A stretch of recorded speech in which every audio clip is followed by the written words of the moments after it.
So we're really lucky here in Dinosaur Provincial Park. Most other places in the world, if you saw something like this, it would be quick, collect it before it erodes away. But here we just have so many fossils that we don't have time or space to collect everything.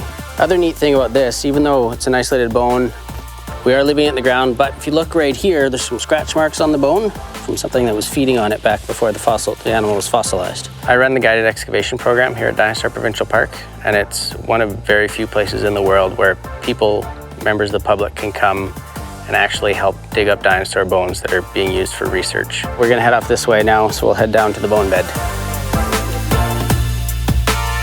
So that's our destination down there. That's the bone bed where we're headed.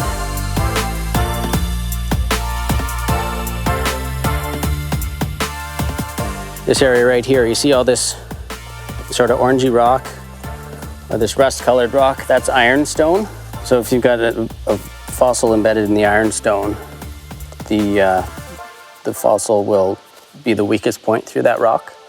And so if you're working with the ironstone trying to break it up, it'll want to crack through the weakest point. And so you just end up destroying your bones. So these ones we're just leaving here in the ground.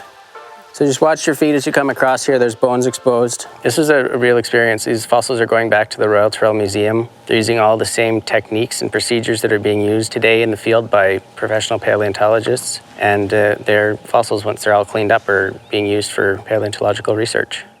The main thing that I learned how patient is the digging process is. You cannot just go with the shawl and start digging out the thing and you can just take out the fossils. No, it's really, really challenging and you need a lot of patience and time for that. I never thought that one day I'll discover a bone for a dinosaur. It has been really amazing. The fossil there.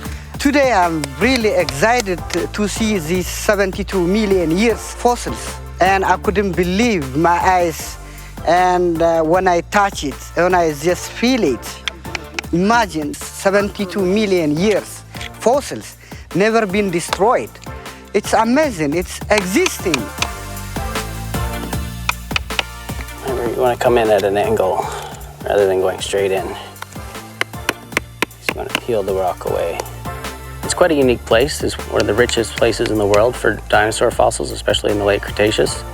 And so it's not something that happens that you find in any country. And so it's a neat, unique experience that I can gain here.